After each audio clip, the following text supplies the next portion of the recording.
آغاز کرتے ہیں ڈاکٹر صاحب سب سے پہلے آپ سے. کیا کمال شخصیت صاحب. میں بھی آپ سے آف دی ریکارڈ عرض کر رہا تھا کہ مجھ جیسے طالب علم کو اتنی عظیم اور قدآور شخصیت نظر نہیں آتی کہ اللہ نے خزانوں کے خزانے عطا کیے. اور آپ دیکھیے ویژن کیسا کلیئر. آج ہم گفتگو کرتے ہیں کہ تبلیغ دین کیسے کی جائے, انہوں نے بتا دیا جی 12ویں صدی میں کہ تبلیغ دین ایسے کی جائے, یہ ہونا چاہیے. اچھا جی, آغاز سب سے پہلے حضرت بہاؤالدین زکریا ملتانی رحمۃ اللہ علیہ کا عظیم خاندانی تعارف, اور ساتھ ساتھ جو ابتدائی تعلیم و تربیت پہ چھوٹی عمر میں جو آپ کو خانقاہ کی ذمہ داریاں مل گئیں, یہ بھی کیسی کمال بات ہے, بتائیے. بسم اللہ الرحمن الرحیم. آپ کا نام بہاؤالدین زکریا ملتانی رحمۃ اللہ علیہ کے نام سے شہرت ہے آپ کی, اور آپ خاندان قریش سے تعلق رکھتے تھے. اور لگتا یہ ہے کہ آپ کی جو خدمات یا کارنامے دیکھ کر حضور نبی اکرم صلی اللہ علیہ وسلم کو وہ فرمان یاد آتا ہے جس میں آپ نے تنبیہ فرمائی تھی الائمۃ من القریش, یعنی امت محمدیہ اگر اپنے امام منتخب کرنا چاہے, اگر قریشی ہونے کو دیکھے تو یہ بہت بہتر ہے. کیونکہ قریشی نسل ہونا یہ قیادت اور سیادت کا صرف ایک سمبل ہی نہیں, بلکہ اس کو حضور نبی اکرم صلی اللہ علیہ وسلم کی طرف سے ایک قبولیت اور اتھارٹی کا درجہ بھی حاصل ہے. سبحان اللہ. آپ قریشی نسل تھے, ٹھیک ہے, اور 22 واسطوں سے آپ کا سلسلہ نسب حضور نبی اکرم صلی اللہ علیہ وسلم کے خاندان سے سبحان اللہ جا کے ملتا ہے. صحابی رسول حضرت سیدنا حبار بن اسود ان کی آپ اولاد سے ہیں. اور آپ کے والد صاحب کا نام تھا مولانا وجیہ الدین محمد غوث.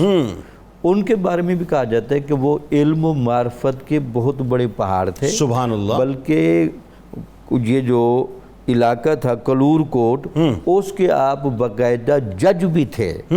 اور یہ جو آپ کے علم ہے کہ ان کی جو خاندانی نجابت ہے اور یہاں ان کے آنے کا جو سلسلہ ہے وہ بھی مورخین نے محفوظ کیا ہے. کہا جاتا ہے کہ جو ان کے ابن بطوطہ نے شاہ رکن عالم سے خود ملاقات کی تھی, ٹھیک ہے, اور ان سے ان کے خاندان کے حالات پوچھے کہ آپ قریشی نسل ہونے کے باوجود یہاں کس طریقے سے پہنچے. تو ان کی وہ باتیں بیان کرتے تھے کہ انہوں نے فرمایا کہ جو پہلا قافلہ اسلام پھیلانے کے لیے سندھ میں آیا تھا اور حجاج بن یوسف نے عراق سے لوگوں کو بھیجا تھا اور وہ سندھ کے فاتح قرار پائے, ان میں ہمارے اجداد شامل تھے.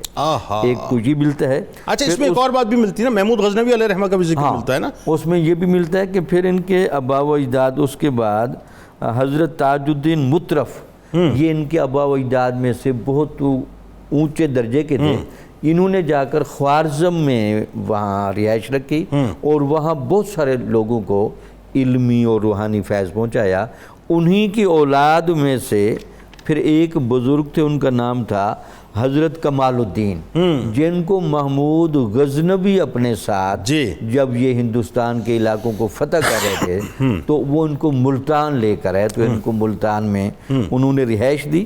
پھر جب وہ کچھ عرصہ ملتان میں رہے تو اس زمان میں چونکہ کوٹ کروڑ کا جو علاقہ تھا ضلع لیہ کا, یہ تہذیبی اعتبار سے ایک زرخیز علاقہ تھا. وہاں کے پھر آپ نے ان کو قاضی بنایا.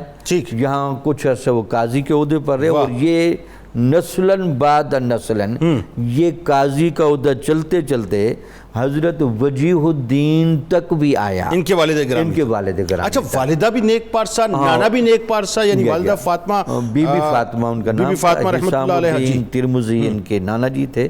تو یہ سارا خاندان لگتا ہے نجیب الطرفین کی جانب سبحان اللہ, علم کا, تقوی کا, طہارت کا ایک ایسا سنہری آپ کہہ سکتے ہیں کہ ایک مالا تھی جس میں بہاؤالدین زکریا ملتانی جیسا خوبصورت ہیرا درمیان میں آ گیا. ایک بات اور بتائیے جو بڑی خاص بات ہے کہ اس گھرانے کے اندر علم کے ساتھ, تقوی کے ساتھ, زہد کے ساتھ, ولایتوں کے ساتھ اللہ نے مال کی بھی بے انتہا فراوانی رکھی. بڑی انتہا کی تھی.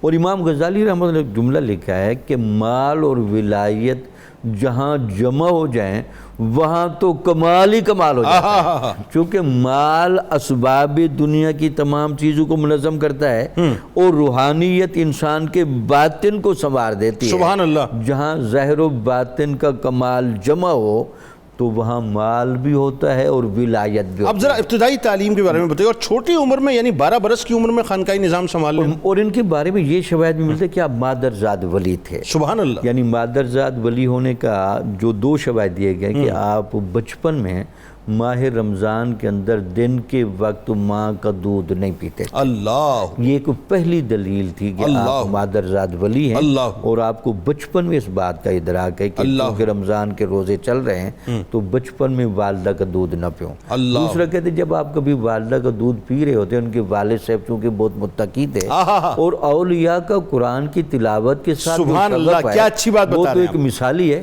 جب وہ قرآن مجید کے ان کے ساتھ تلاوت کرتے تھے اپنی والدہ کا دودھ چھوڑ کر بڑی غور سے سنتے، اپنے والد کا چہرہ تکتے رہتے اور خوش ہوتے تھے.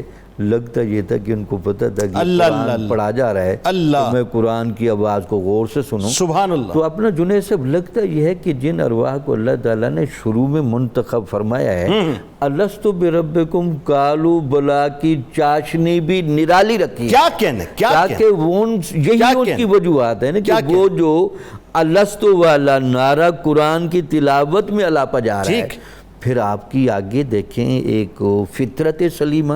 7 سال کی عمر میں آپ اپنے استاد مولانا نصیر الدین بلخی رحمۃ اللہ علیہ سے سبا قرات کے ساتھ نہ صرف قرآن کے حافظ ہوئے بلکہ ان 7 قراتوں کے بڑے جید عالم تھے. اور 12 سال کی عمر میں والد صاحب کو جب وصال ہوا تو لگتا ہے کہ جب مسند وہ تاج آپ کے سر پر سجایا گیا، سبحان اللہ، 12 سال کی عمر میں وہ بھی آپ نے اتنا اس نے خوبی سے انجام دیا کہ آپ کے چچا ہمیشہ آپ کی تعریف کرتے